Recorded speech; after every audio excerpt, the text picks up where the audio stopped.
Hey guys, in this video, going to be going over a strong moveset build that you can teach your Gyarados in the second generation Pokemon game. So Gyarados' typing is water flying. This leaves it immune to ground, and the great strategic thing about that is if you can predict your opposition is going to use a ground type move such as Earthquake, you can switch in your Gyarados and avoid getting that damage. And then it also resists bug fighting, fire, steel, and water.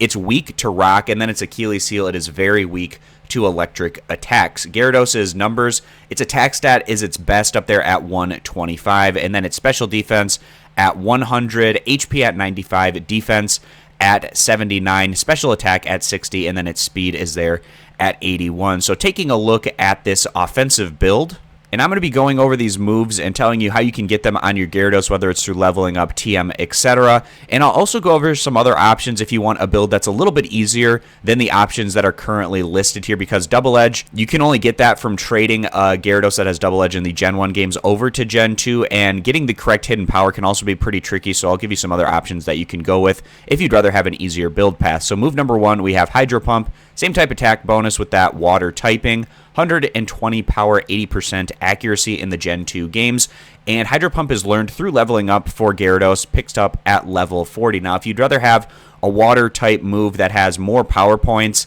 increased accuracy, but a little less power, you could also go with Surf, which is going to be learned through HM03. Moving down to move number 2, we have Thunder, 30% chance to paralyze. It can't miss in rain, 120 power, 70% accuracy. And TM25 Thunder can be found over at the Goldenrod Game Corner for 5,500 coin. So with move number 3 and move number 4, you have some different options. So the most difficult build path would be to get Double Edge, which you'd have to teach with TM10 on a Gyarados in the Gen 1 games and then trade it over to the Gen 2 games. And Double Edge has 120 power, 100 accuracy. The downside is it has 1/4 recoil. And another powerful physical normal type attack that you could slot in here that I don't necessarily even think is a downgrade would be something like the TM4 Return. And Return's damage maxes out at 102 with max happiness on your Gyarados, and then it also has 100% accuracy and no recoil. And Return for Gyarados can be learned through TM27, and this can be picked up over at the Goldenrod department store.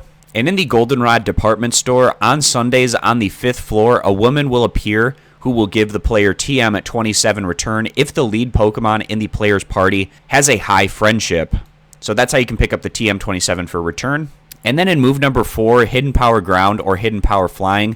These moves would counter things that are good against Gyarados. Hidden Power Ground would be useful against electric types, where Hidden Power Flying would be useful against grass types. But getting the right kind of type on your hidden power can be very tricky. Now, I'll link this article down in the description. It talks about DVs and hidden powers for the second generation games to give you an idea of how you can go about calculating that if that's something you want to do. But in my opinion, you could also just slot in Roar to move number 4, because instead of having a strong power against something that you're weak against, what Roar will do is just force the target to switch to a random ally. So if you're going against something that Gyarados is weak against, you can just force them to switch out by using Roar. And Roar can be learned through TM05. And this TM for Roar can be found over on Route 32. And on Route 32, this can be picked up from the man on the ledge on the northern side of the route, and it requires cut to get to this. So taking a look at the map, here's the northern side, here's that cuttable tree, and it's going to be in this area where you can grab that TM for Roar.